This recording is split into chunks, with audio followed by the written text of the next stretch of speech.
मुझे मौका मिला है अ, कुछ अच्छी चीजें शेयर करने का।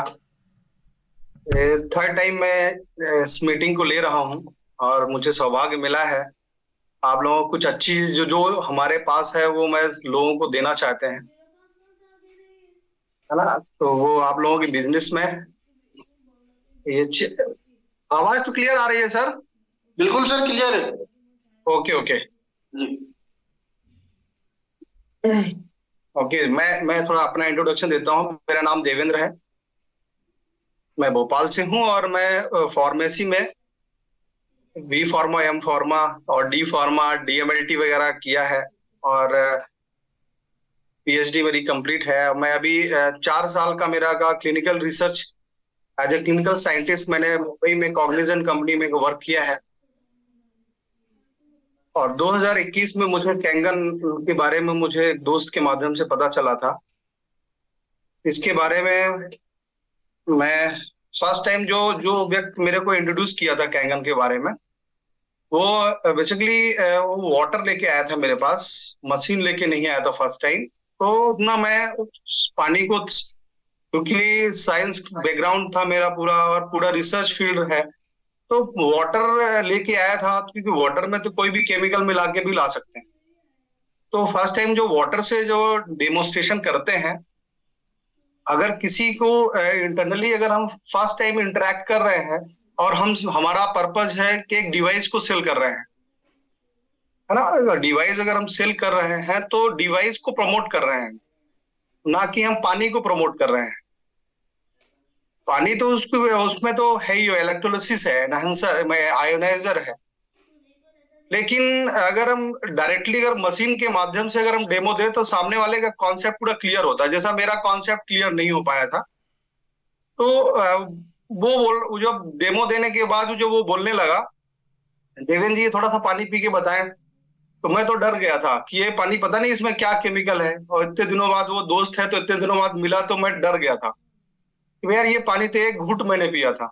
अगर वो मशीन से लाइव दिया, डेमो दिया होता, तो वो मैं डायरेक्टली हो सकता है कि एक दो तीन चार गिलास भी पी लेता। तो मेरा जो जो साइंस बैकग्राउंड के जो लोग हैं, अगर पानी भर की जो देंगे डेमो, तो उतना इफेक्टिव नहीं रहता है, क्योंकि उसको पता चलना चाहिए कि इसमें है क्या, क्यों ऐसा इसमें ये प्रॉपर्टीज है, किस वजह से ये आपके रिजल्ट आएंगे। तो जब उनको प्रॉपर जब लाइव डेमो अगर हम देते हैं, तो जब सेकंड टाइम जब कैंगन को लाइव डेमो देखा मैंने यूट्यूब के माध्यम से, एक तिवारी सर हैं वो उस समय ऑनलाइन जो जूम मीटिंग में चलता था उनका 2 दिन में, तो मैं उनको लाइव सेशन देखा था।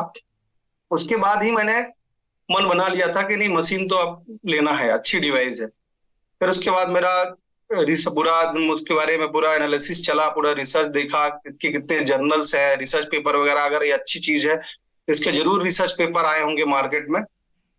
तो फिर मैंने इसके रिसर्च पेपर को पबमेड में, मैंने पबमेड में मेरी आईडी है, मैं पबमेड से कई सारे जर्नल्स पढ़ता रहता हूँ।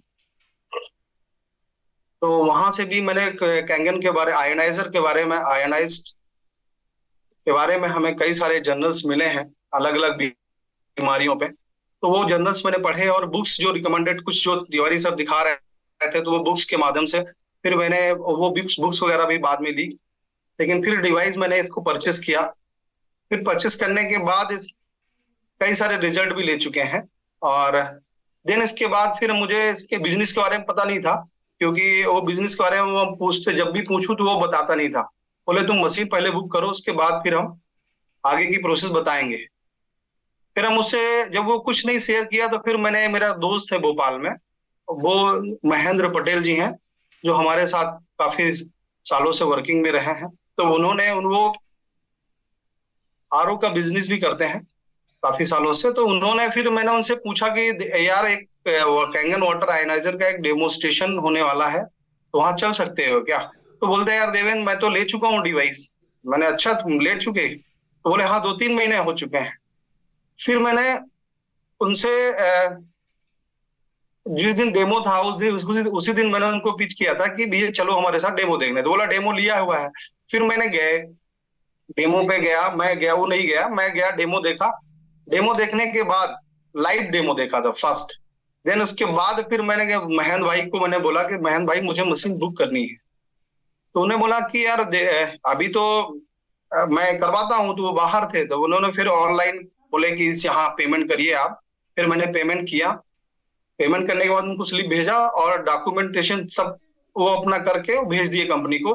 तो मशीन डिवाइस डिवाइस जो हमारे पास आई है, कम से कम 20 से 25 दिन हो गए थे तब डिवाइस मेरे पास। तो मैंने बोला यार तुम बोले तो 10 10 12 दिन में मिल जाएगी, आज 20 25 दिन होने को आया, डिवाइस नहीं आई। तो ऐसे ही कुछ चीजें होती रही।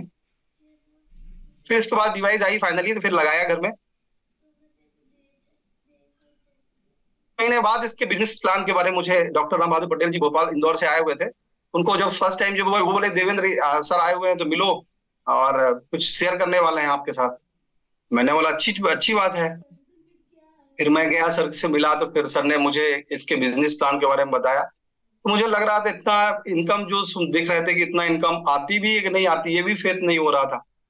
फिर क्योंकि मार्केटिंग में लोग बताते हैं कि ये भी बहुत इनकम होती है और ये वो, तो हर जगह ऐसे ही प्लान, हर जगह हर 2 महीने में कोई ना कोई टेस्ट करता था कि भी ये बिजनेस है, हर्बल लाइफ हो गया, बहुत सारे ऐसे इस टाइप से। तो आदमी थोड़ा सा कंफ्यूजन था कि बता वाकई ये डिवाइस तो अच्छी है, पर ये बिजनेस प्लान में वो इतना इनकम होता है क्या। तो फिर जब सर ने अपना वो पूरा दिखाया कि वाकई हमने इतने सालों में ये पैसा कमाया, तो फिर मैंने सोचा कि नहीं यार बिजनेस करना चाहिए। फिर करते करते वही उतना लाइटली लिया बिजनेस को कि ठीक है। तो 1 साल हो गया, 1 साल 1.5 साल होने को आया। फिर धीरे धीरे करके 1 2 लोगों को बताते गए। फिर उतना वो मतलब रुझान नहीं था कि वो इसमें करना ही है।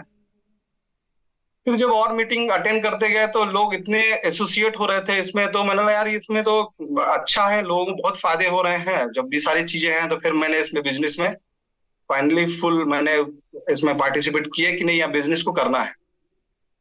तो आज मैं फुल टाइम इसको प्रमोट कर रहा हूँ। और आज मैं बहुत सौभाग्य की बात है कि मुझे फिर से आज मुझे प्लेटफॉर्म मिला है अपनी बातें कुछ शेयर करने का। तो जरूर कुछ अच्छी चीजें आप लोगों को देने वाला हूँ जो आपके बिजनेस में और प्रमोशन में बहुत ज्यादा हेल्प करने वाला है ना। क्या होता है जब हम किसी चीज को साइंटिफिकली तरीके से किसी के पास रखते हैं, जो हमारे पास है ज्ञान है, तो वो चीज को एक्सेप्ट करते हैं। और फिर वो उस चीज को लगता है कि नहीं यार वाकई, अब आजू बाजू से जब सुनते हैं कि यार ये एक डिवाइस है जिसके माध्यम से ये चीज मिलती है। तो मैं सीधे टॉपिक पे आता हूँ। ये इस प्रॉपर्टीज के बारे में मैं थोड़ा बताना चाहूंगा कि ये किस चीज पे प्रोसेस होता क्या है, कैसे होता है। और ये आयोनाइजेशंस जो हो रहे हैं, ये ऑलरेडी प्रकृति ने हमें वो सब चीजें दी हैं, है ना। पर वो हमें मालूम नहीं था, हम उससे दूर थे।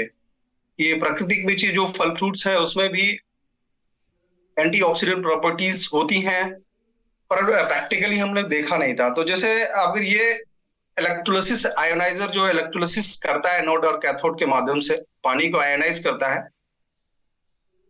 तो पहले हम एंटीऑक्सीडेंट प्रॉपर्टी को लेके चलते हैं। इसमें जो मेन बेसिकली होता है कि जो बॉडी हमारी जो होती है वो बेसिकली एल्कलाइन होती है ना। एल्कलाइन होती है। तो जैसे इसमें जब बच्चे ड्यूनेट्स होते हैं, जब बच्चे छोटे पैदा होते हैं, तो उनकी बॉडी अल्कलाइन नेचर की होती है।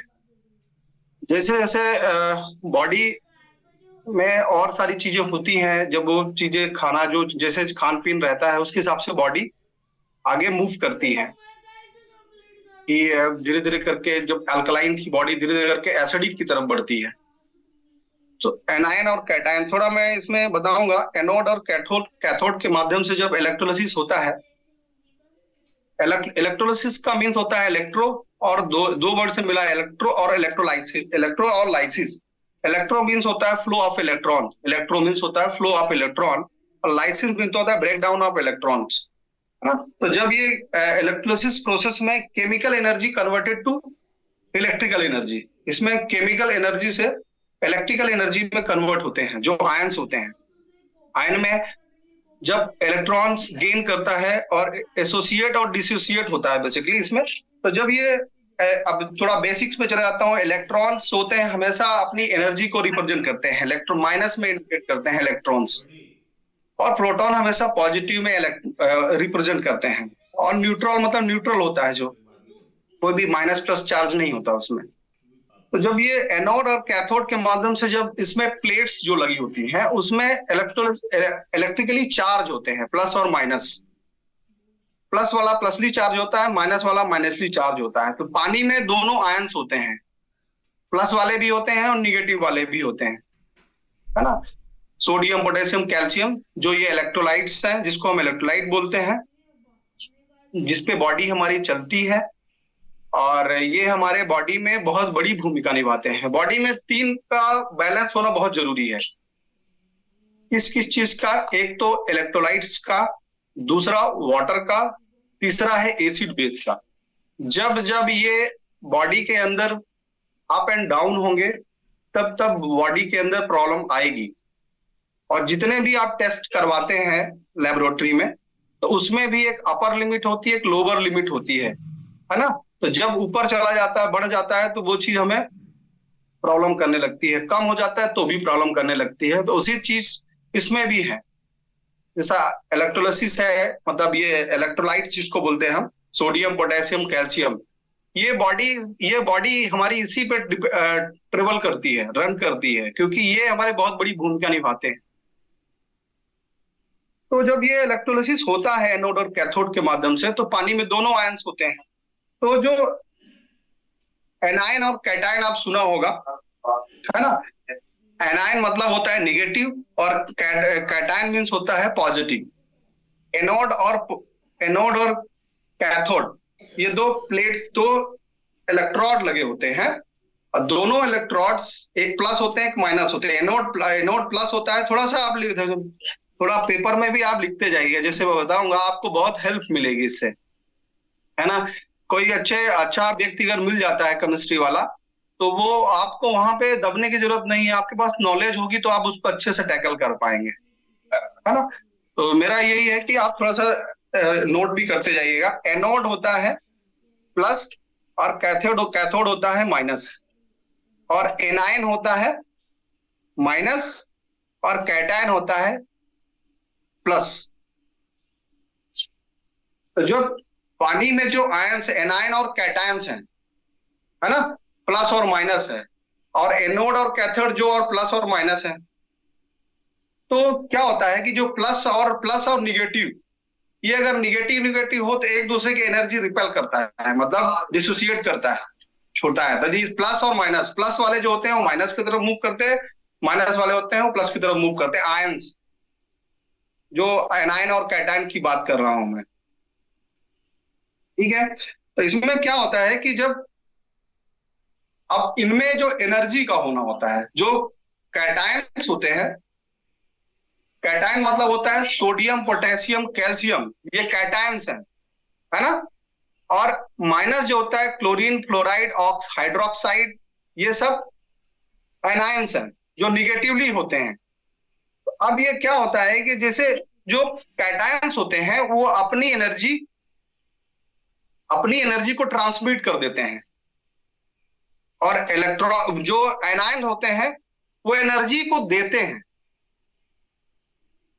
तो अब ये सब इसी तरह से जब इलेक्ट्रोलिसिस होता है, टूटता है, तो अपनी चार्ज के अपोजिट चार्ज में ये भगते हैं, है ना। तो जैसे एग्जांपल हम लेते हैं, एग्जांपल में जैसा क्लोरीन है, क्लोरीन से एक इलेक्ट्रॉन डोनेट कर देता है किसको? कैटायन वाले को, मतलब कैटायन मतलब सोडियम, पोटेशियम, कैल्शियम को। तो उसमें क्या आ जाती है? एनर्जी आ जाती है, एंटीऑक्सीडेंट प्रॉपर्टी आ जाती है। और जब ऑक्सीडेशन होता है, जब वो ऑक्सीडाइज, उसके आउटर ऑर्बिटल में ऑक्सीडेशन प्रॉपर्टी ज्यादा होती है, जैसा क्लोरीन है एक ऑक्सीडाइज एजेंट है, जो सोडियम पोटेशियम की एनर्जी को गेन कर लेता है। तो वो क्या हो गया? ऑक्सीडाइज हो गया। अगर वो रिगेन फिर से एनर्जी ले ले, और एनर्जी देता कौन है? डोनेट कौन करता है? क्लोरीन करता है। उसमें एक्स्ट्रा एनर्जी होती है, तो वो अपने इलेक्ट्रॉन किसको दे देता है? सोडियम वाले को, कैल्शियम वाले को। तो वो एंटीऑक्सीडेंट प्रॉपर्टी आ जाती है उसमें। तो इसी तरह से बॉडी के अंदर भी वो केमिकल चेंजेस होते रहते हैं। तो हम क्या कर रहे हैं, इस इलेक्ट्रोलिसिस प्रोसेस के माध्यम से इलेक्ट्रोड और एनोड के माध्यम से हम उस कैथोड में जो सोडियम पोटेशियम कैल्शियम है उसमें हम इलेक्ट्रोलिसिस के माध्यम से उसमें इलेक्ट्रॉन इलेक्ट्रिकल एनर्जी को कन्वर्ट करते हैं, केमिकल एनर्जी को इलेक्ट्रिकल एनर्जी में कन्वर्ट कर देते हैं। तो जब इलेक्ट्रोलिसिस होता है तो एक 4 इलेक्ट्रॉन, जिस तरह से बैटरी जब डिस्चार्ज होती है मोबाइल की, तो डिस्चार्ज होने के बाद वो मोबाइल फंक्शन नहीं करता है, उसी तरह से हमारी बॉडी भी अगर डिस्चार्ज हो जाती है तो हम बहुत सीक होने लगते हैं, टायर्ड होने लगते हैं, वोल्टेज ड्रॉप हो जाता है। बोलते हैं ना कि क्या बोलते हैं कि जैसा डॉक्टर हिरोमी सीनिया, नहीं सॉरी, डॉक्टर जेरी टेनन की बुक्स में लिखा है कि अगर हमारी एनर्जी जो हमारे जो सेल के वोल्टेज है वो -20 से 25 मिली वोल्ट्स में चलने के लिए बने हैं, अगर उस वोल्टेज को ड्रॉप कर दिया जाए तो हम सीक होते जाते हैं। अगर वही पानी जो हमारा 300-400 प्लस में है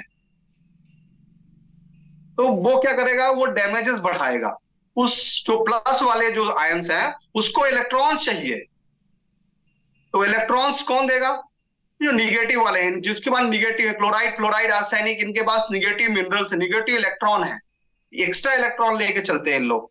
ये जब उनको डोनेट कर देते हैं, वो एक्सेप्टर हैं, सोडियम पोटेशियम के इलेक्ट्रॉन एक्सेप्टर हैं, एक्सेप्ट करते हैं, तो वो एंटीऑक्सीडेंट प्रॉपर्टी उसमें आ जाती है।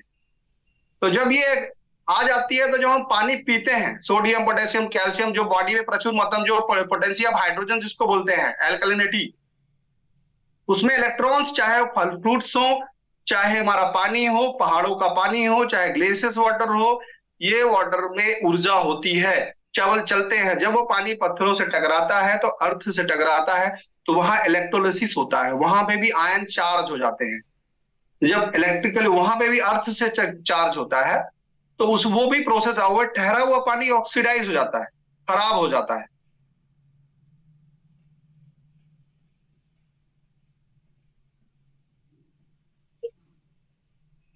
ठीक है, तो इसी तरह से जैसे जब आप बॉडी के अंदर जब ये आयन अनबैलेंस हो जाते हैं, बॉडी के अंदर ये आयन अनबैलेंस हो जाते हैं, जैसा डिसेंट्री हो जाए या वोमिटिंग हो जाए, इस कंडीशन में होता क्या है कि ये इलेक्ट्रोलाइट अनबैलेंस हो जाते हैं। तो कोई भी अगर आप मेडिसिन लेंगे तो आपके बॉडी में एक्ट नहीं करेगी, आप ठीक नहीं होगे, तो डॉक्टर बोलते हैं कि या आप ओआरएस का घोल दो। ओआरएस में होता क्या है, ओआरएस का मतलब होता है oral rehydration salt, sodium potassium calcium इसमें प्रचुर मात्रा में होता है। जब बॉडी के अंदर जाता है तो आपके इलेक्ट्रोलाइट बैलेंस होते हैं, तभी जब बीपी भी जब कम होता है, बढ़ता है, तब भी डॉक्टर हमें इलेक्ट्रोलाइट टेस्ट कराने को बोलते हैं। तो जब इलेक्ट्रोलाइट टेस्ट होता है तो उसमें पता चलता है कि हमारे बॉडी में सोडियम की मात्रा कितनी है, कैल्शियम की मात्रा कितनी है, ये सब calcium, sodium potassium calcium chloride, ये सब की मात्रा बॉडी में कितनी है। जब ये अप एंड डाउन होते हैं तो फिर उस हिसाब से आपको मेडिसिन दी जाती है। ठीक है, तो ये इलेक्ट्रोलाइट्स जब हमें मिलता है या जब ये अनबैलेंस हो जाते हैं, जब नहीं मिलता है, जब हमें ओआरएस से भी हमको फायदा नहीं मिलता है तो हम डॉक्टर के पास जाते हैं कि सर ये से हमको भी अभी हम ठीक नहीं हो रहे हैं, प्लीज हमें बताइए। तो फिर वो बोलते हैं कि भैया आपको नॉर्मल सलाइन की बोतल चढ़ेगी, क्योंकि उनके बॉडी में इलेक्ट्रोलाइट की बहुत ज्यादा कमी हो गई है। तो जब तक इलेक्ट्रोलाइट की मात्रा बैलेंस नहीं होगी तब तक आप रिकवरी फेज में नहीं आएंगे। तो आपको वो नॉर्मल एनएस बॉटल करके एनामल सलाइन, उसमें नमक ही होता है, सोडियम क्लोराइड ही होता है।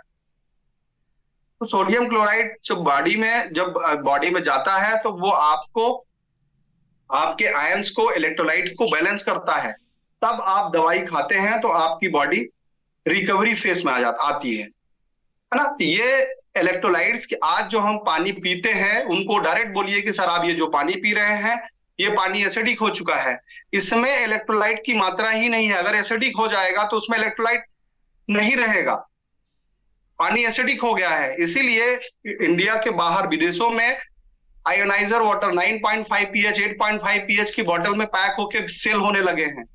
अभी कुछ महीनों पहले कतर से व्यक्ति आया था इंडिया में अपनी फैमिली को लेने, तो जो वो मिला था तो वो बोला था कि सर वहां पे पैक्ड बॉटल मिलने लगे हैं 9.5 पीएच के आयोनाइज वाटर। तो वहां पे वो यहाँ पे जब आया तो बोलता है सर हमें बच्चे की इलेक्ट्रोलाइट टेस्ट कराना है। अब वो छोटा सा बच्चा है, उसको इलेक्ट्रोलाइट टेस्ट करवा रहा। मैंने क्यों करवा रहे हो उसके बच्चे को, अभी तो जरूरत ही नहीं है। बोले नहीं सर, ये बस की बॉडी एसिडिक है, बहुत वीक है, और इसको पता नहीं है, डॉक्टर ने बोला है इसको इलेक्ट्रोलाइट्स का घोल उसमें पानी में डाल के डेली देना है। अभी वो छोटा बच्चा है, अब उसको इलेक्ट्रोलाइट्स डाल के उसको पानी पिलाना है। कब तक पिलाएगा वो केमिकल बच्चे को? क्या ये पिलाना जरूरी है? इसको कौन बताएगा? बचपन पैदा होते ही उसको चाहिए अल्कलाइन बॉडी, उसको ग्रोथ करना है, उसको ग्रोथ करना, बॉडी को ग्रोथ करना है, उसको मसल्स बिल्ड करना है, एनर्जी उसको चाहिए बच्चे को। आप उसको एनर्जी मिल ही नहीं रही है, पानी जो पी रहा है वो पानी एसिडिक पी रहा है। तो ये पानी में अगर अब पानी, ये कैंगन वाटर क्या करता है इलेक्ट्रिकली, जो हैवी मेटल्स होते हैं उसको, अब ये इलेक्ट्रिकली जब आयनाइज होता है तो इसमें वोल्टेज, इलेक्ट्रिक एनर्जी जब डोनेट करता है तो एक तरफ एनोड ऑक्सीडेशन बढ़ाता है और कैथोड एंटीऑक्सीडेंट प्रॉपर्टी बढ़ाता है। ठीक है, एनोड हमेशा ऑक्सीडेशन प्रोसेस को बढ़ाता है, मतलब ऑक्सीजन H+ आयन जो बोलता है। अब H2O जब टूटता है तो दो भागों में विभाजित होता है, एक H+ आयन, एक OH। OH में एक निगेटिव एनर्जी, इलेक्ट्रॉन्स माइनस की इंडिकेशन आ जाता है, तो उसमें एंटीऑक्सीडेंट प्रॉपर्टीज आ जाती है। और H+ आयन जब बढ़ता है, जब पानी में H+ आयन की मात्रा बढ़ती है तो पानी एसिडिक हो जाता है। आप समझिएगा, OH ग्रुप और H+ आयन दोनों अगर सेम होगा, दोनों की पोटेंसी सेम होगी तो पानी न्यूट्रल कहलाता है। न्यूट्रल मतलब उसमें कोई प्लस माइनस चार्ज नहीं है, प्लस माइनस चार्ज नहीं है, उसको न्यूट्रल बोलते हैं। जिसको बोलते हैं, जैसा सोडियम के minus, sodium plus ion plus property दिखाता है। सोडियम को अगर प्लस देखते हैं तो प्लस मतलब उसमें भी क्या होता है कि प्लस जब होता आता है तो वो न्यूट्रल हो जाता है, अगर उसको एनर्जी गेन कर लेता है तो माइनस में हो जाता है। तो प्लस और माइनस कितने हैं? अब जब इलेक्ट्रिकली आयोनाइजर होता है दोनों तरफ, अब क्या होता है कि OH ग्रुप बढ़ जाता है और H+ आयन कम हो जाता है तो पानी अल्कलाइन की तरफ मूव कर जाता है। अगर OH कम हो जाए पानी में और H+ आयन बढ़ जाए तो पानी एसिडिक की तरफ मूव करने लगता है। तो अब जो बुकों में दिया हुआ है, जिस ह्यूमन एनाटॉमी एंड फिजियोलॉजी में, और जो आप ऑनलाइन भी आप सर्च कर सकते हैं कि H+ आयन जो है, अगर पानी अगर एसिडिक हो जाएगा तो वो पानी में ऑक्सीजन, जैसा H+ आयन नीचे है, मतलब एनोड की तरफ अगर H+ आयन बढ़ रहे हैं और कैथोड की तरफ OH ग्रुप बढ़ रहा है। ठीक है, तो अगर OH ग्रुप ज्यादा बढ़ेगा, H+ आयन कम होगा तो पानी अल्कलाइन की तरफ बढ़ता जाएगा। अगर H+ आयन बढ़ता जाएगा, OH कम होता जाएगा तो पानी एसिडिक की तरफ मूव करता है, पानी एसिडिक हो जाता है। तो यहां पे जब हम नीचे से जो पानी लेते हैं कैंगन में, वो पानी एसिडिक, H+ आयन प्रॉपर्टी बढ़ जाते हैं। इसी तरह से जब अल्सर कॉज होता है, तो जब बोलते ना किसी किसी को कि बार बार हम पानी पी रहे हैं सर, खान पीन कर रहे हैं, हमारी एसिडिटी शांत नहीं हो रही है, कॉन्स्टिपेशन शांत वो नहीं हो रहा है, हम जो खाते हैं पचता नहीं है, तो क्या होता है कि बॉडी हमारी एसिडिक, जो हमारे गट माइक्रोब्स होते हैं वो डैमेज होने लगते हैं एसिडिक, क्योंकि वो अल्कलाइन, हमारा इंटेस्टाइन अल्कलाइन है, और इंटेस्टाइन एरिया में जाके वो बैक्टीरिया जो होते हैं जिस पीएच में चलने के लिए बने हैं वो पीएच नहीं मिल पाता है, तो हमारे जो गट माइक्रोब्स हैं वो डिस्ट्रॉय होने लगते हैं। अक्सर जब हम एंटीबायोटिक लेते हैं तो एंटीबायोटिक कंडीशन में जब ज्यादा एंटीबायोटिक हो जाती है तो हमारे माइक्रोब्स डिस्ट्रॉय हो जाते हैं बॉडी में, तो वो उनको रिकवर करने के लिए, रीजनरेट करने के लिए हमें प्रोबायोटिक देते हैं डॉक्टर्स, या हमें फर्मेंटेड फूड्स, हमें बोला जाता है कि आप इडली वगैरह या फर्मेंटेड फूड हमें ज्यादा से ज्यादा हमें इंटेक करना है कि गट माइक्रोब्स हमारे बॉडी में बढ़ जाएं। तो या तो प्रोबायोटिक का सहारा लेते हैं, केमिकल का सहारा लेते हैं, है ना। तो हमें ज्यादा से, अगर हमारे गट माइक्रोब्स अच्छे होंगे, हमारी बॉडी में बैक्टीरिया अगर ग्रो होते हैं तो हमारे वहां पे हमारा डाइजेशन अच्छा होता है, अल्कलिनिटी होती है तो हमारे एंजाइम्स अच्छे काम करते हैं। अब ये तो प्रोसेस मैंने बता दिया कि यहाँ पे प्लस और माइनस कैसे हो रहा है। तो अब यहाँ OH की तरफ हाइड्रोजन आयन, जो हाइड्रोजन बोलते हैं ना, हाइड्रोजन गैसियस फॉर्म में छोटे छोटे बबल्स होते हैं, वो OH ग्रुप, मतलब उसमें कैथोड की तरफ OH ग्रुप का कंसंट्रेशन बढ़ता है तो पानी एल्कलाइन की तरफ बढ़ गया, मतलब उसमें एंटीऑक्सीडेंट प्रॉपर्टी आ गई।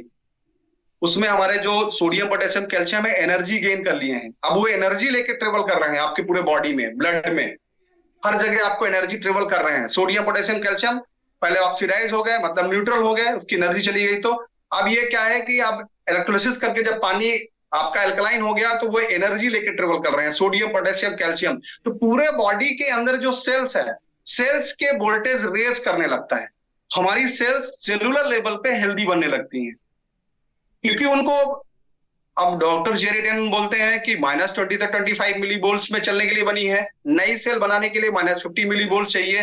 तो अब जो 24 घंटे में जो ऑक्सीडेशन है आपका ऑक्सीजन का, वो 400 गुना है। कई लोग बोलते हैं कि हम 8.5 पीएच का पानी पीते रहे क्या कंटिन्यूएशन में। तो कंपनी ने इसलिए उसको ये पीएच सेट किया है कि आपका आसपास का जो क्लाइमेट है वो कितना ऑक्सीडेशन है। अगर 800 गुना ऑक्सीडेशन है तो आप 8.5 पीएच का पानी पिएंगे तो आपका बॉडी जल्दी जल्दी ऑक्सीडाइज होगा, क्योंकि आपके आउटर ऑर्बिटल पे क्या है, ऑक्सीडेशन कितना है। तो इसलिए आपको 8 पीएच, 9 पीएच और 9.5 पीएच का, जैसा नाइट में जैसे दादा बोलते हैं कि शाम को आपको ज्यादा एंटीऑक्सीडेंट प्रॉपर्टी नहीं चाहिए। तो क्यों नहीं चाहिए? शाम का अक्सर हम सुबह 4 बजे जब उठते हैं तो ओआरपी, अगर हम आसपास जैसा ग्रीन एरिया है तो अगर हम ओआरपी चेक करते हैं तो माइनस में जाता है। हाड़ा सर ने या बहुत लोगों ने अपनी ऐसे कई सारी वीडियोज हैं उसमें बताया है कि पहाड़ों की तरफ -200, 300, 100, 150 माइनस एंटीऑक्सीडेंट होता है अपना हमारा एयर। तो जब शाम को जो क्या होता है, जब दिन में जब सूर्य भी जब बहुत अपने उसमें रहता है, जैसे दिन में 12 बजे का जब देखेंगे तो वहां ऑक्सीडेशन ज्यादा होता है ना। तो नाइट में क्या होता है, शांत हो जाता है, सारी चीजें, ऊर्जा कम हो जाती है तो ये शांत हो जाते हैं, तो ये एंटीऑक्सीडेंट प्रॉपर्टी आने लगती है। इसलिए सुबह सुबह का जो हमारा हवा होता है वो एंटीऑक्सीडेंट होता है। तो दिन में जो अगर हम देखें अपने एंटीऑक्सीडेंट प्रॉपर्टी को, तो यहाँ हमारा ऑक्सीडेशन प्रोसेस बढ़ जाता है। सुबह देखेंगे कम रहेगा, दोपहर में देखेंगे बहुत ज्यादा रहेगा, 400-500 पहुंच जाता है। अगर हम एक रूम को पैक कर दें, एसी चला दें, तो और ज्यादा ऑक्सीडेशन बढ़ जाता है ना। और एसी में रहने वालों को लोग बॉडी में जो हार्मोन्स होता है एसिटाइल कोलिन, वो कम होने लगता है, तो उनकी बॉडी और वीक होने लगती है ना। तो ये चीजें हैं। और बेसिकली जो अब ये सब आयनीकरण जो होते हैं बॉडी में, तो सेल्फ को रिजुविनेट, ऑक्सीडेशन और रिडक्शन जो प्रोसेस होती है, जैसे आप फल फ्रूट से हमें ये सारी एंटीऑक्सीडेंट प्रॉपर्टी हमें मिल जाती है, जैसे बनाना हो गया, ब्लूबेरी हो गया, ये सभी एंटीऑक्सीडेंट प्रॉपर्टी होती है। लेकिन तो अब ये टूटता कब है और हमारे घर तक पहुंचता कब है? जब टूटेगा, टूटने के बाद वो अपनी डिग्रेडेशन प्रोसेस में आ जाता है, क्योंकि हवा हमारी 400-500 गुना ऑक्सीडाइज है। टूट कहां से रहा है और कहां तक पहुंच रहा है, प्रिजर्व में करके उसको वहां पहुंचाया जा रहा है। तो जब वहां पहुंचते पहुंचते हो सकती है उसकी एंटीऑक्सीडेंट प्रॉपर्टी बहुत कम हो जाए। तो कैंगन हमारे पास है, उसके अंदर की एनर्जी को इनहेंस करना। अगर उस पानी में कोई फल फ्रूट्स 11.5 पीएच के पानी में अगर हम कोई भी फल फ्रूट्स रखते हैं तो उसके अंदर जो प्रेजेंट एल्कलाइन मिनरल्स हैं, जो जब टूटा था तो उसमें एंटीऑक्सीडेंट प्रॉपर्टी थी, लेकिन उसके आउटर ऑर्बिटल पे ऑक्सीडेशन ज्यादा था, जिसके अंदर की एंटीऑक्सीडेंट प्रॉपर्टी को डिस्ट्रॉय करता रहा, तो वो ऑक्सीडाइज हो गया। फ्रूट्स में भी कई बार देखो, टमाटर को हम चेक करते हैं कि सर इसके टमाटर के अंदर की प्रॉपर्टी दिखाते हैं इस ओआरपी मीटर से, देखिए यह +200 है, लेकिन यही टमाटर उस पानी में जब डिप कर देते हैं तो उसमें प्रेजेंट सोडियम पोटेशियम कैल्शियम जो ऑक्सीडाइज हो गए थे, उस पानी में वो एनर्जी ले लेता है। एनर्जी देता कौन है? जो आपके पानी में एंटीऑक्सीडेंट प्रॉपर्टी थी, उसमें अंदर जाके उसके आयन को चार्ज कर लेता है। कई लोग बोलते हैं कि हम पानी तो पीते हैं, लेकिन क्या है, फल फ्रूट्स को हम धोते नहीं हैं। अगर आप फल फ्रूट्स को उसमें 15 मिनट के लिए डीप कर देंगे तो उसमें प्रेजेंट सोडियम पोटेशियम कैल्शियम जो एल्कलाइन मिनरल है, वो जीवित तभी है जब वो एल्कलाइन है, उसमें एनर्जी है। अगर energy has been gone, energy अगर चली जाती है तो वो फ्रूट्स, फल डिस्ट्रॉय होने लगते हैं, खराब होने लगते हैं, एसिडिक नेचर के होने लगते हैं। तो ये फल फ्रूट्स जब उस पे पानी में डीप करते हैं, डीप करने के बाद उस पे प्रेजेंट जो सोडियम पोटेशियम कैल्शियम है, जो आपको बॉडी को एक इस पानी के माध्यम से चार्ज करा देते हैं। चार्ज कराने के बाद जब हम उसको लेते हैं तो जो आपके बॉडी में रिसेप्टर डैमेज हो रहे हैं, जो बॉडी में इंसुलेटेड जो इंसुलिन लग रही है, अभी कोविड में मैं बता रहा हूं, कोविड में ऐसे कई सारे पेशेंट मिलते हैं जिन्होंने 9-10 दिन की दवाई में आज वो इंसुलेटेड हैं। तो 10 दिन में ऐसा क्या खाया जो आज इंसुलिन ले रहे हैं? कारण है कि इंसुलिन ऑलरेडी गॉड गिफ्टेड है, आपको बन ही रहा है बॉडी में, लेकिन आपके जो रिसेप्टर है जहां बाइंड करते हैं ये, वहां पे वो रिसेप्टर डैमेज हो रहे हैं। उस रिसेप्टर को रिजुमिनेट करने के लिए हमारे पास कैंगन है। कैंगन हम पीते हैं, ये हमें शॉर्ट टर्म के लिए एक्शन देता है, ठीक है। अगर हम फल फ्रूट्स के माध्यम से कैंगन बॉडी में दे रहे हैं, फल फ्रूट को चार्ज करके, जब तक वो फल फ्रूट्स जो होता है बॉडी के अंदर रहेगा, तब तक आपको साइट एक्शन, अभी क्या है, कई सारी मेडिसिन ऐसी आ चुकी हैं जो पर्टिकुलर एरिया में जाके एक्शन कराती हैं, पर्टिकुलर एरिया में जाके इंसर्ट करते हैं, तो वहां पे लॉन्ग टाइम इफेक्ट देता रहता है। अगर हम फल फ्रूट्स में एल्कलाइन वाटर में डिप कर दें, फिर वो फ्रूट्स खाएं, जिसमें जब तक वो पचेगा नहीं तब तक आपकी बॉडी को, सेल्स को नरिशमेंट करता रहेगा, एंटीऑक्सीडेंट प्रॉपर्टी देता रहेगा। आप अपने 50% 60% फ्रूट्स को एनर्जाइज कर दो, उसको अब इनटेक करो 50 से 60%। आप देखिए कोई बीमारी आपको तुम्हारा रह ही नहीं सकती किसी सेल्स में, क्योंकि सेल्स को चाहिए एंटीऑक्सीडेंट, और एंटीऑक्सीडेंट देगा फ्रूट्स, जो फ्रूट्स को रिचार्ज कर देंगे आप। वो डिस्चार्ज हो गया उसकी एंटीऑक्सीडेंट प्रॉपर्टी, ये रिचार्ज कर देगा, और रिचार्ज जब कर देगा तो आप भी बहुत जल्दी हेल्दी होने लगेंगे। और कोई भी टॉक्सिन जो डाला गया है, जो हम धोते नहीं है सब्जियों भाजियों को, तो वो आप उसके टॉक्सिन को न्यूट्रलाइज करने की कैपेसिटी कैंगन के पास है, कैंगन वाटर के पास है। ये सारी चीजें जो है, आप उसको जितना अच्छा करेंगे, ये फल फ्रूट्स आप चार्ज करिए, डिस्चार्ज हो जाने और फिर ज्यादा फल फ्रूट पे देखिए रिजल्ट, कितने शानदार रिजल्ट आएंगे। अभी मैं जबलपुर में हूं, यहाँ पे मेरी सिस्टर रहती हैं, जिया जी हैं, यहाँ वर्किंग करते हैं। वो कोविड में बहुत सीरियस हो गए थे। सीरियस होने के बाद जबलपुर से हम लोग रीवा शिफ्ट किया उनको, रीवा में जाके उनका ट्रीटमेंट हुआ। तो वो, उनके शुगर लेवल बहुत 400-500 शुगर रहती थी। तो मैंने बोला जिया जी आप बहुत सीख होते जा रहे हैं, और हमसे 3 से 4 साल ही बड़े हैं। हमने बोला कि आप अभी इस उम्र में आके, दीदी भी को भी डिहाइड्रेशन बहुत था, और स्किन में बहुत ज्यादा एक डलनेस थी और वीकनेस लग रही थी, और बेटा भी उनका बीमार रहता था, क्योंकि जबलपुर में क्लोरीन बहुत ज्यादा पानी में मिली है। मैंने यहाँ का पानी अगर हम थोड़ा सा भी एक घूंट ले ले तो भी ऐसा लगता है यार इसमें बहुत ज्यादा केमिकल डाला गया है, क्लोरीन गैसियस फॉर्म में। क्लोरीन क्या करता है कि डिसइंफेक्टेंट है, वो आपके, वो टॉक्सिन है, एक तरह का कार्सिनोजन है, जो आपके बॉडी के, आपके पानी में फ्री रेडिकल्स बढ़ाता है।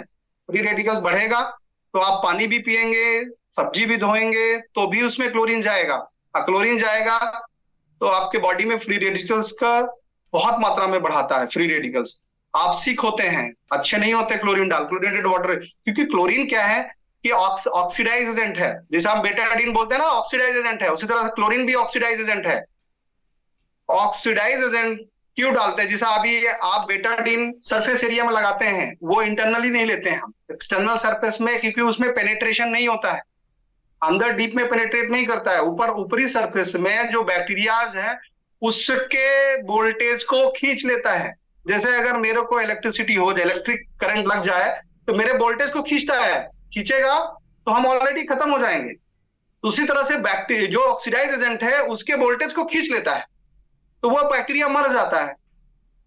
तो उसी तरह से हम स्लो पॉइजन ही तो खा रहे हैं, क्लोरीन जो बैक्टीरिया को मारने के लिए डाला जाता है, लेकिन हमारी सेल भी तो खा रखा, वो डिस्ट्रॉय कर रहा है। तो इसको प्रॉपर, उसको आप साइंटिफिकली जब किसी को बताते हैं, रखते हैं, तो हम वो बात सुनता है और उसको मानता है।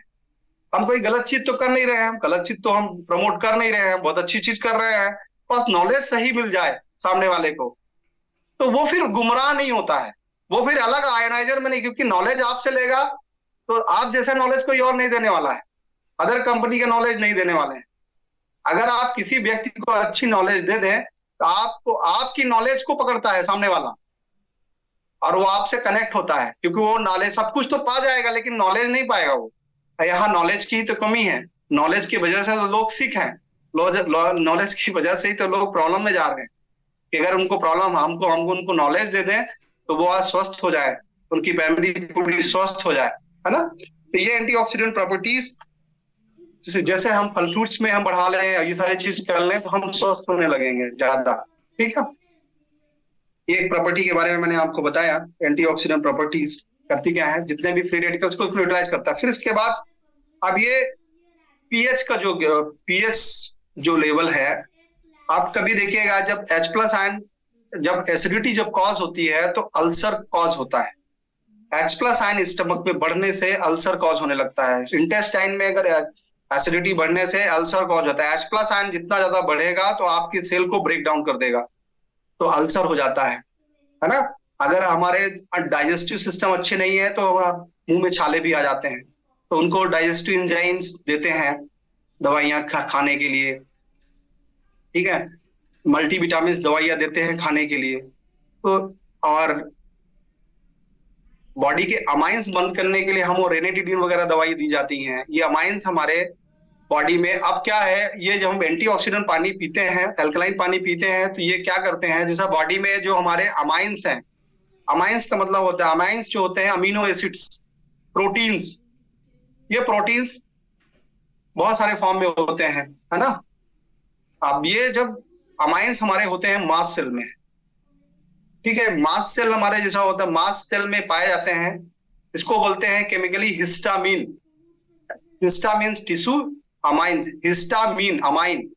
हिस्टा मीन्स टिश्यू, हिस्ट मीन्स होता है टिश्यू, अमाइन मीन्स होता है अमीनो एसिड्स मिलके होते हैं, तो इसको बोलते हैं हिस्टामिन, हिस्टामाइंस।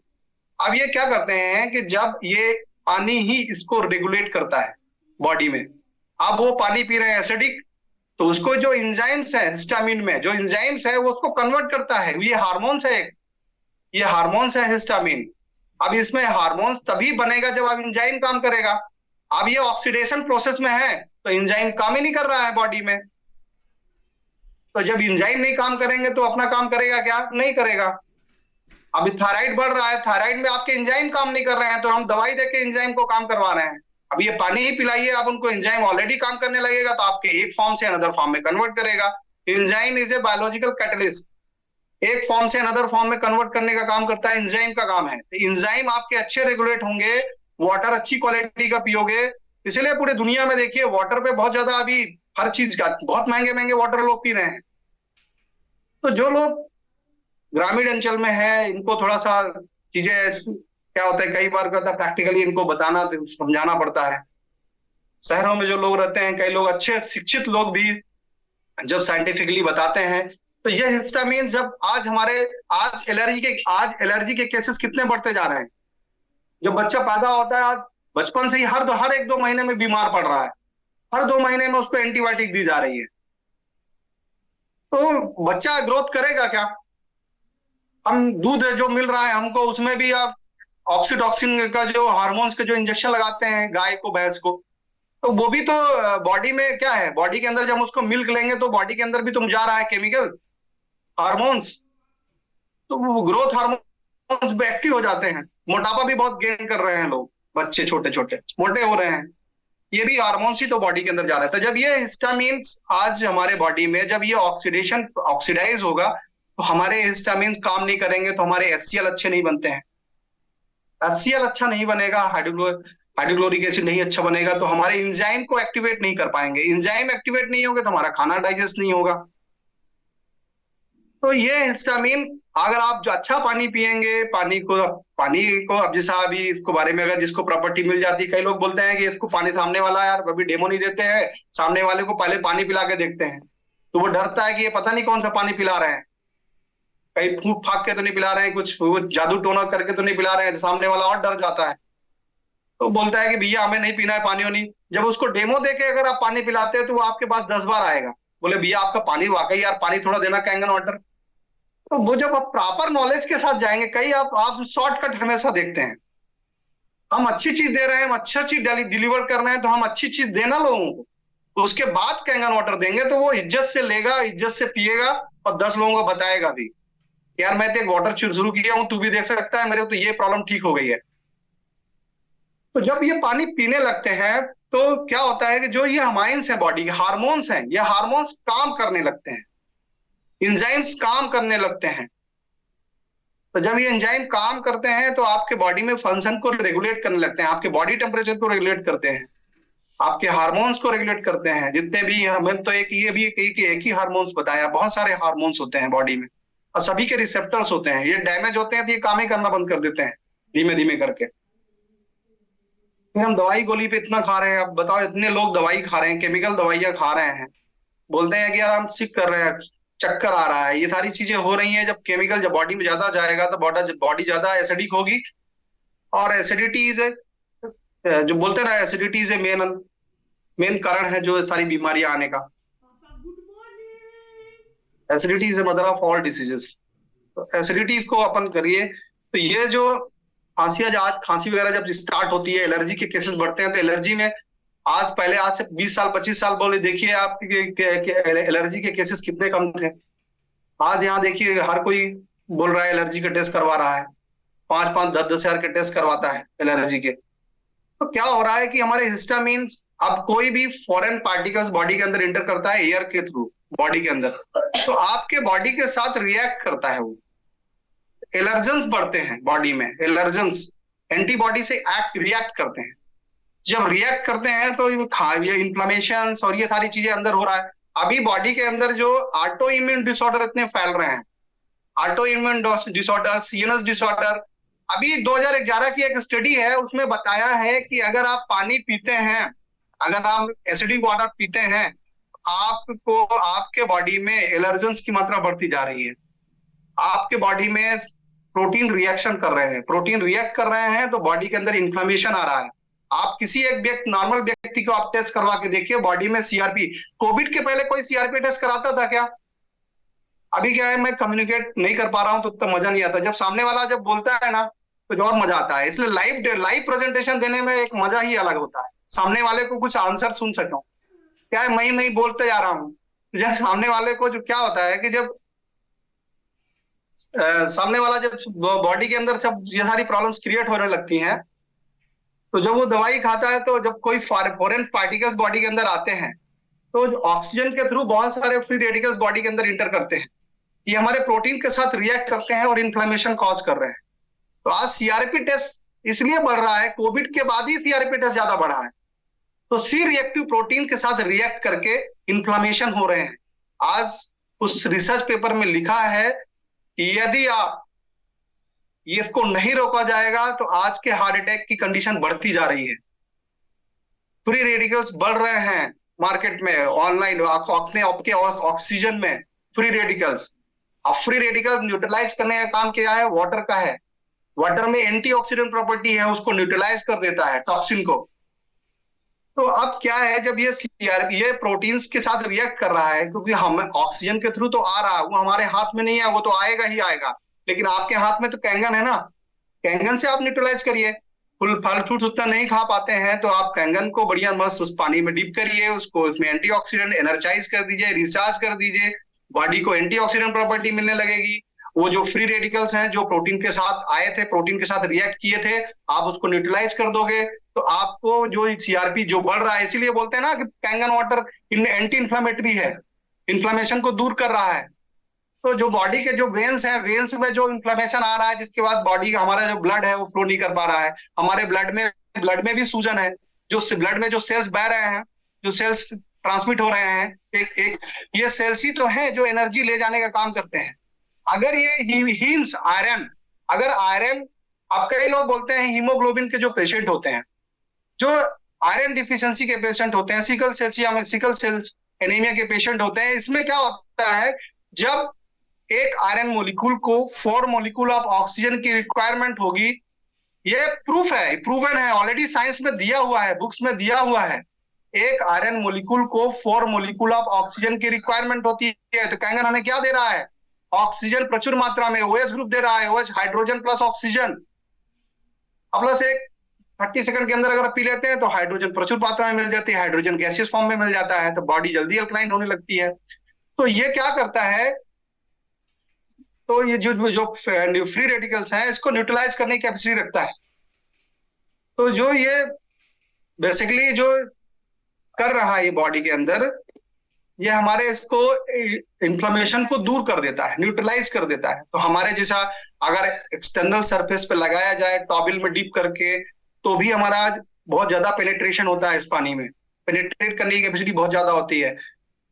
तो ये अंदर डीप तक जाता है, तो जो इन्फ्लामेटरी है, जो उसको बढ़ा रहे हैं इन्फ्लामेशन को, उसको न्यूट्रलाइज कर देगा, तो आपके इन्फ्लामेशन कम हो जाएगा, सूजन कम हो जाएगा। आज चक्कर आ रहे हैं लोगों को, दवाई 18-18, 20-20 दवाइयां खा रहे हैं, चक्कर आने लगते हैं, सूजन हो रही है ब्रेन में, न्यूरोट्रांसमीटर जो है डिस्ट्रॉय हो रहे हैं, पार्किंसन हो रहा है, हार्मोन्स की कमी हो रही है। ये सब केमिकल चेंजेस हैं, केमिकल चेंजेस होंगे, बीमार होंगे, कोई नहीं रोक सकता उसको। ठीक है, तो सर अब टाइम हो गया है थोड़ा सा, आप 8 बजने वाले हैं, तो मैं नेक्स्ट टाइम और आगे मीटिंग को, अभी थोड़ा डिस्कशन हो जाए सामने वालों से, आप लोग थोड़ा सा बताएं समझ में आया, कितना समझ में आया, थोड़ा सा आप इंटरेक्ट करिए मेरे से सर।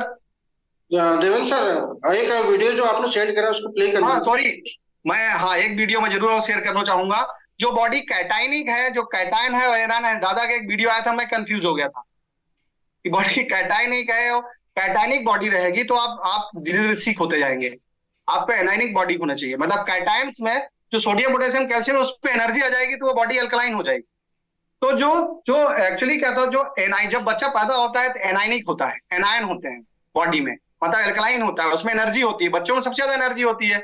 हम उसमें लिखा है डॉक्टर जेरी टेनन में कि -35 मिली वोल्ट होता है बच्चों का, सेल्स का, तो ज्यादा एनर्जेटिक होते हैं। तो जब बॉडी पैदा होता है, बच्चा न्यूनेट्स होता है, तो उसमें एंटीऑक्सीडेंट प्रॉपर्टी ज्यादा होती है, प्रचुर मात्रा में होती है, उनके सेल्स अच्छे एक्टिव होते हैं। जैसे ही जब बच्चा पैदा होता है, 6-7 महीने माँ का दूध पीता है, तो माँ के दूध अच्छा होता है, बहुत अच्छा होता है, जो उनको, क्योंकि अब ये दूध उनको, बच्चे को पचता क्यों है कि उसमें लैक्टोफेरिन होता है। लैक्टोफेरिन क्या होता है कि लैक्टोफेरिन एक एंटीऑक्सीडेंट होता है। जब बच्चा पैदा होता है तो उनके स्टमक जो होता है वो बहुत छोटा होता है, उसमें HCl नहीं बनता उस समय, तो ये HCl के कांटेक्ट में नहीं आता, इसलिए बच्चे को दूध अच्छा लगता है, पचता है। अगर हम बाहर का दूध देने लगते हैं तो बच्चे को दूध थोड़ा सा गैसियस बनने लगता है।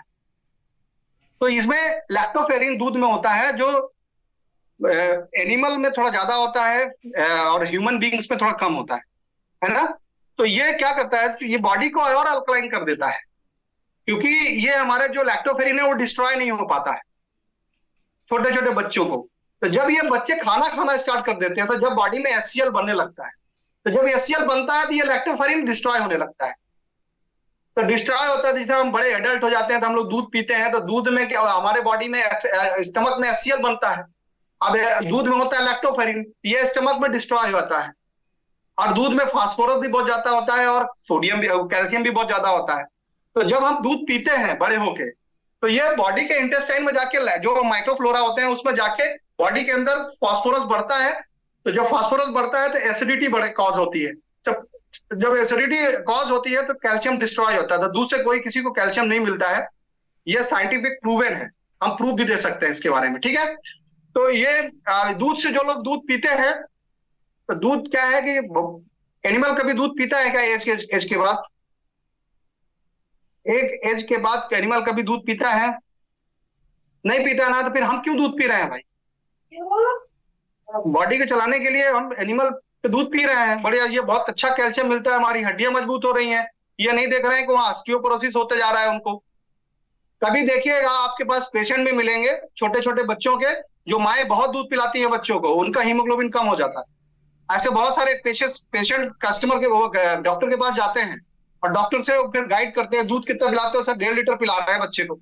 आप उसको बंद कर दो, उनको ज्यादा खाना खिलाओ, दाल पिलाओ, सारी चीजें, लिक्विड डाइट ज्यादा दो अभी बच्चों को, है ना। तो ये सारी चीजें क्या आता है कि हमें थोड़ा सा अगर नॉलेज लेके हम कुछ करेंगे ना, तो अपनी लाइफ को, आप खुद डॉक्टर हो, आप खुद नॉलेज बढ़ाओ, आपका जीवन ऑलरेडी बहुत अच्छा हो जाएगा। सच में मैं कैंगन पाके धन्य हो गया।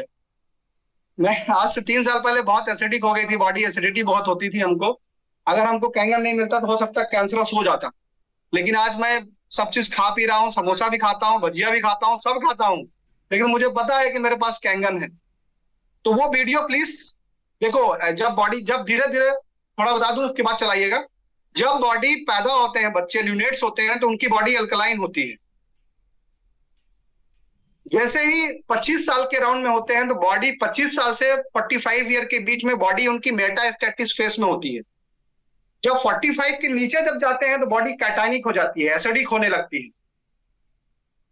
है ना। एनाबॉलिक, एनाबोलिज्म, कैटाबोलिज्म, आप जो डॉक्टर होंगे वो जरूर समझ रहे होंगे एनाबॉली और कैटाबॉली।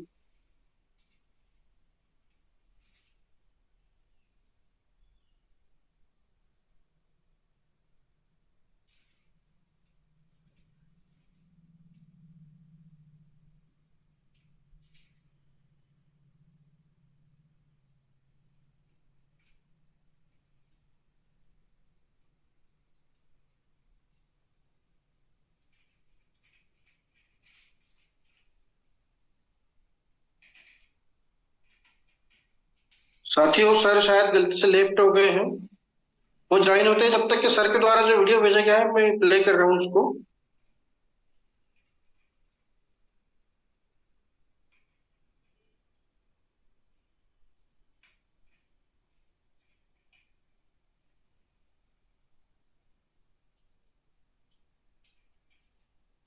Hello, ladies and gentlemen. My name is Dr. George McDermott. I'm a state-certified phlebotomist, which means I'm a blood doctor. As my kids jokingly call me, they call me sometimes Count Dracula. But what we're going to be talking about today is just as serious as being under the fangs of Count Dracula, and that nemesis, that epidemic that is overtaking America, is called acidosis. Acidosis is too much blood acid in your blood system, and it is measured by pH. And pH is a scale which only measures water, H2O. It's a scale that goes and starts off from 0 and it ends at 14. Right here at 7 is pure rainwater. From 0 to 7 is acid. From 7 to 14 is alkaline. The human body was designed by God to be 7.365. Very easy to remember. 7 days a week, 365 days a year, you need to be alkaline. For your sake and for your family's sake and for your grandchildren's sake, they all must be alkaline to enjoy the fruits of their life. Americans, the majority of Americans are here at 6.8. Okay, and they are suffering from a condition called acidosis. Acidosis is a medical term, and it very simply means that you have too much blood acid. This is caused by 5 different reasons. Number 1 is the diet that we're eating. Americans eat too much fast foods. We have too many hamburgers, french fries, and of course Coca-Cola is absolutely the worst thing you can drink. The second reason why people have acidosis is because of stress. Stress is killing Americans. The third reason is because of too many parasites. The fourth reason is because of drugs, and I'm talking about over-the-counter medications. I'm talking about aspirin, acetaminophen, which is also called Tylenol. We're also talking about Aleve. All these medications have too much acid, and too many Americans are doing this. All 4 of these things we can control, but the one thing that we cannot control, and the thing that is very important, is the age. Because the older we get, the more acidic we're going to become, and this is going to destroy the quality of your life. The human body goes through 3 stages of life. From the time you're born to the time you're 25, you're in what's called an anabolic stage. Okay, this anabolic stage is a Greek word which simply means that you're growing. When you were born, you are 7.7 on the pH scale. You start off at 7.7. From 25 to 45, you are in what's called homeostasis. At this period, you are 7.0. This is a balancing act. That's what homeostasis means. Starting off at 45 very slowly, but you become more and more acidic.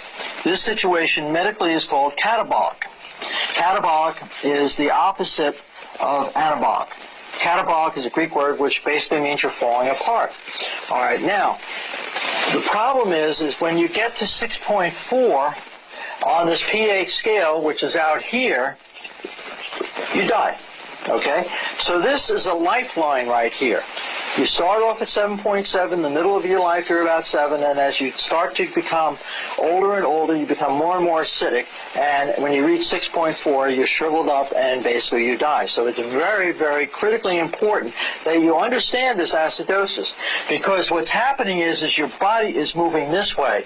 By drinking alkaline water, you will be able to replenish the vital nutrients into your body, and you will be able to remain more and more alkaline, and therefore adjust your life so you will be able to live this way. Okay? This is not only important for yourself, it's important for your children and important for your grandchildren. Everybody needs to participate in this. And the easiest method of doing this is simply just drinking a glass of water, 8 glasses of water a day. By doing that, you are naturally restoring the alkalinity into your bloodstream, and you're keeping away from the ravages of chronic disease. Chronic diseases are the diseases which are built up by too much acid waste in your body. These diseases, very simply, are cancer, diabetes, heart disease, arthritis, and the list goes on and on and on.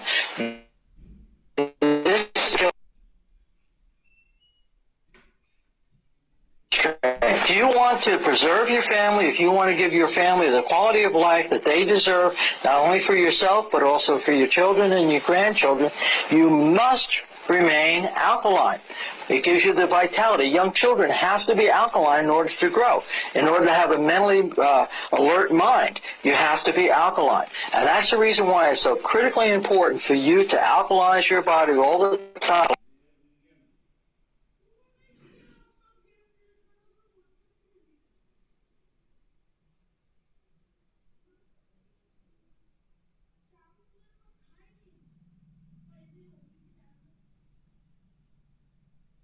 Devendra sir join हो गए क्या?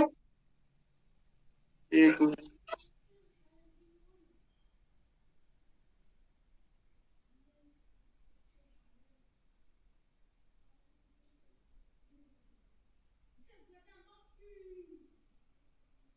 Devendra sir आप unmute कीजिए, मैंने आपको post किया है। Hello, जी sir, आवाज आ रही है? हाँ सर आवाज आ रही है। आप शायद लेफ्ट हो गए थे किसी कारण। हाँ सर, अभी वीडियो में देखा आप लोगों ने, इसमें बताया है कि जब बॉडी जनरेट्स होती है तो उसमें बॉडी एनाबॉलिक स्टेज में होती है। फिर 25 ईयर से लेके 45 ईयर तक बॉडी होमोस्टैटिक फेस में होती है, ना ग्रोथ बढ़ती है ना तो घटती है ना। जैसे हम 45 के बिलो जाते हैं तो हमें बॉडी कैटाइनिक हो जाती है, मतलब एसिडिक हो जाती है, बीमारियां यहाँ आती हैं। ठीक है, तो हमें बॉडी हमेशा अल्कलिनिटी मेंटेन करना है। कैंगन वाटर मिल चुका है हम लोगों को, तो ये है हमारा थोड़ा आज का थोड़ा सा जो भी हमारे पास था, तो मैं आप लोगों को दिया। आपके पास कोई क्वेश्चन हो तो आप मुझे पूछ सकते हैं। आपके पास जो कहीं पे मेरी गलती हुई हो तो प्लीज जरूर डिस्कस करिए, क्योंकि हमें भी तो अपने आप को अपडेट करना है आप लोगों से। बहुत बहुत धन्यवाद सर। देवेंद्र सर आपको बहुत बहुत धन्यवाद। मैंने पहले भी आपका सेशन ज्वाइन करा है, मुझे पता था कि आज का सेशन बहुत ज्यादा नॉलेजफुल होने वाला है, इसीलिए मैंने जूम मीटिंग चालू होने के पहले ही सभी साथियों को बोला था कि अपने उन साथियों को जरूर ज्वाइन कराएं जिनको आपको इसका नॉलेज देना है। बहुत सारे लोगों के सर मैसेज भी है आपके लिए, और कई सारे लोगों ने इस सेशन की रिकॉर्डिंग भी मांगी है, और बहुत सारे लोगों के हैंड रेज है सर, कई लोगों के प्रश्न है। जी जी सर, जरूर। मैं अनम्यूट करता हूँ सर बारी बारी से सभी को। हेम साहू जी है, मैं इनको अनम्यूट कर रहा हूँ। अपने आप को अनम्यूट कीजिए साहू जी। जी सर, आवाज आ रहा है सर? जी जी बिल्कुल आ रहा है। सर मैं राजीव नहीं आ पा रहा, छत्तीसगढ़ रायपुर से हूँ मैं, राजीव से जी। और आपको सर बहुत बहुत धन्यवाद देना चाहूंगा सर, बहुत बढ़िया सेशन रहा और नॉलेजफुल है, बढ़िया लगा सेशन आपका। सर एक छोटा सा ये है सर, जैसे पानी को सर हम बोलते हैं कि 2 भाग में टूट जाता है, H+ और OH नेगेटिव आयन में, तो सर ऊपर से सर जो पानी आता है तो उसका फार्मूला क्या रहता है सर? OH नेगेटिव नहीं, OH नेगेटिव तो वो ठीक है सर, लेकिन कई लोग क्वेश्चन करते हैं कि यार OH तो हाइड्रोक्सिल आयन हो गया, तो H2O कैसे है करके। वो जब H2O टूटता है तो 2 भागों में डिवाइड होता है, एक OH, H2O 2 भागों में, मतलब एक OH ग्रुप बन गया, एक H+ आयन बन गया। हाँ, H+ आयन नीचे बढ़ता जाता है, OH ऊपर बढ़ता जाता है। 2 भागों में H2O टूटा ना, हाँ हाँ सर, H3O2 फॉर्म में भी होता है क्या सर ये? ऐसा बीच में मैं पढ़ा था या कि बताया थे मेरे को H3O2 फॉर्म पे। वो मेन प्रोसेस यही होता है। पानी अगर आप चेक करोगे ना, अगर आप ये सोल्यूशन से चेक करें ना, तो हाँ एक एसिडिक की तरफ बढ़े, OH ग्रुप पोटेंशियल बढ़ जाती है। OH ग्रुप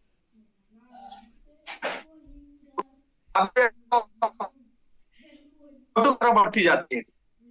तो जब पानी एसिडिक हो जाएगा तो उसमें ऑक्सीजन चली जाती है, इवेपोरेट हो जाती है, तो पानी एसिडिक हो जाता है ना। तो जब इसमें ऑक्सीजन प्रेजेंस होगी, जैसा OH ग्रुप ज्यादा अगर होगा पानी में, तो पोटेंशियल ऑफ हाइड्रोजन बढ़ता जाएगा। और H+ आयन अगर बढ़ता है, अगर H+ आयन कम हो जाएगा तो पानी इधर इधर कम होता है H+ आयन, उधर उधर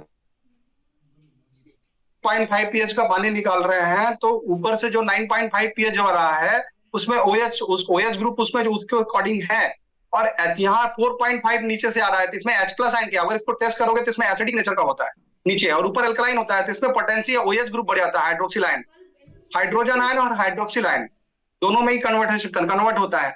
जब ये खराब होने लगते हैं आपके क्लाइमेट में, तो इसमें आपको जो बाहर आउटर ऑर्बिटल पे जो ऑक्सीडेशन है, फ्री रेडिकल्स हैं, ये आपके निगेटिव प्रॉपर्टी को डिस्ट्रॉय करने लगते हैं, एंटीऑक्सीडेंट प्रॉपर्टी को वो गेन करने लगते हैं बाहरी ऑर्बिटल। जितना ज्यादा ऑक्सीडेशन आपके आउटर ऑर्बिटल पे होगा, उतनी तेजी से वो पानी को खराब करेगा।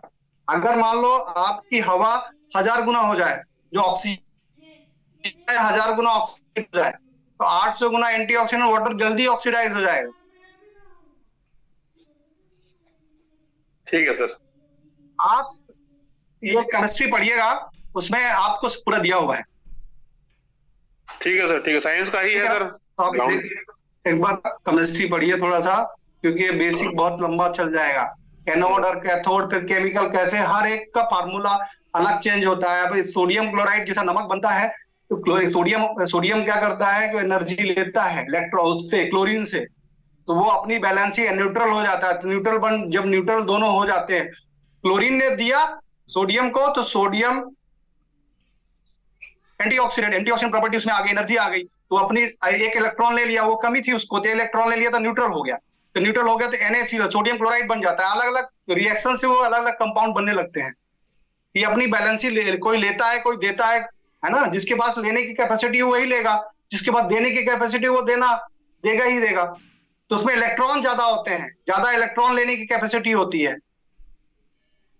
तो वो इलेक्ट्रॉन एसोसिएट डिसोसिएट इसकी प्रोसेस होती है। एक कोई जो देने वाला होता है, किसी को देता है, तो वो लेने वाला होता है, वो लेता रहता है, खराब उसके वो ऑक्सीडाइज, जैसा कैल्शियम है, अब ये सोडियम है, तो इसमें जो क्लोराइड होते हैं, जैसा Cl- होता है ना, तो जब ये इसके एक इलेक्ट्रॉन इसको आएगा, तो दोनों सोडियम भी बैलेंस हो गया और क्लोरीन भी बैलेंस हो गया, तो ये क्या बन गया, सोडियम क्लोराइड बन गया। रिएक्शन जो होती है तभी होता है जब ये दोनों न्यूट्रल होते हैं, सेम होता है, और H+ आयन भी सेम होता है। दोनों की बैलेंसी अगर पानी में सेम होगी तो पानी न्यूट्रल होगा, मतलब ये आयंस में प्लस माइनस चार्ज नहीं होंगे। अभी क्लोरीन माइनस में है तो उसमें इलेक्ट्रॉन ज्यादा है, प्लस है तो मतलब उसमें उसके इलेक्ट्रॉन देने की प्रॉपर्टी है, उसको इलेक्ट्रॉन वो चाहिए इलेक्ट्रॉन्स, तो अपनी बैलेंसी प्लस आयन आना मतलब उसको इलेक्ट्रॉन की जरूरत है। जैसा सोडियम प्लस लिखा रहता है, उसकी बैलेंसी प्लस इंडिकेट करती है उसकी, उसको इलेक्ट्रॉन चाहिए। अगर वो प्लस आयन हट जाए तो वो अपनी बैलेंसी पा लेगा। समझ रहे हैं आप? जी जी समझ रहा हूँ सर। H+ आयन प्लस ऊपर इंडिकेशन रहेगा, तो उसको ये मान के चलिए कि उसको एक इलेक्ट्रॉन चाहिए। अगर वो इलेक्ट्रॉन लेगा तो अपनी वैलेंसी को पूरा कर लेगा, तो पूरा हो जाएगा तो न्यूट्रल हो जाएगा। ठीक है, मतलब अब ऐसा समझिएगा कि अगर ना तो उसमें एंटीऑक्सीडेंट प्रॉपर्टी है ना तो वो चार्ज है, ना कोई चार्जेस नहीं लगे हैं, ना तो निगेटिव चार्ज ऊपर लगा है, ना तो पॉजिटिव चार्ज लगे हैं, तो उसको बोलते हैं न्यूट्रल। ये चार्ज का आना और एसोसिएट होना और डिसोसिएट होना, इसी के लिए अप एंड डाउन करते हैं, बस यही केमिस्ट्री है। यहीं पे फार्मूला हर जगह आप रिएक्शन से मिलते हैं, इसलिए कुछ नया आधार फॉर्म क्रिएट होता है। चार्ज का आना या डिसोसिएट होना, एसोसिएट डिसोसिएट होना, केमिकल में यही हमारा केमिकल चेंजेस है। जब जब वो बैलेंस होते जाएंगे तो उनको इलेक्ट्रॉन लेने की जरूरत, एनर्जी भरपूर है तो क्या आप एक्स्ट्रा एनर्जी लेंगे क्या? तो वो भी एक्स्ट्रा हो जाएगा तो वो भी प्रॉब्लम करेगा ना। हमें बैलेंस करना है हर चीज को। ठीक है सर। ठीक है सर, 8:18 हो गए हैं। कृपया नए साथी हैंड रेज ना करें। हम 2 साथियों को और सुनेंगे सर, उसके बाद सेशन को एंड करेंगे। मैं अभी उम्मीद मिलना करता होगा हूँ तो जरूर हम आपके साथ शेयर करेंगे, है ना। पेन पेपर लेके बैठेंगे तो आपको पूरा समझाएंगे केमिस्ट्री। गौरव सर है सर, मैं गौरव बम्बड़ी जी को यहाँ से अनम्यूट करता हूँ। गौरव जी, आप अपने आप को अनम्यूट करिए उधर से। हाँ सर, नमस्कार, happy morning. Happy morning sir. Sir मेरा क्वेश्चन ये है कि एक मानव शरीर को कितना ऑक्सीडेंट की आवश्यकता होती है, कितना निगेटिव ओआरपी वाली चीजें हम ले सकते हैं, उसकी मात्रा क्या है सर, रेंज क्या है? सर रेंज अभी अगर कंपनी को अगर रेंज डिसाइड कर देता, अब रेंज आपके आजू बाजू क्लाइमेट पे डिपेंड करता है रेंज। तो कंपनी आपको 8 pH 9 pH और 9 पॉइंट pH नहीं देती, वो डायरेक्ट एक रेंज दे देती। तो आपके आजू बाजू जैसा मान लो दिन भर आप समोसा खाइए शाम तक, अब दिन भर एसिडी खा रहे हो तो आपको कितना इलेक्ट्रॉन की जरूरत पड़ेगी? क्यों सर? अगर आप दिन भर 10 समोसे खा लो और फिर आपको पता चलेगा आप तो दिन भर एसिडिक खाया, बर्न फूड खाए, तो आप इलेक्ट्रॉन चाहिए कि नहीं चाहिए उसको न्यूट्रलाइज करने के लिए? बिल्कुल सर, बिल्कुल। तो आपके खान पीन पे डिपेंड करेगा कौन सा पानी पीना है।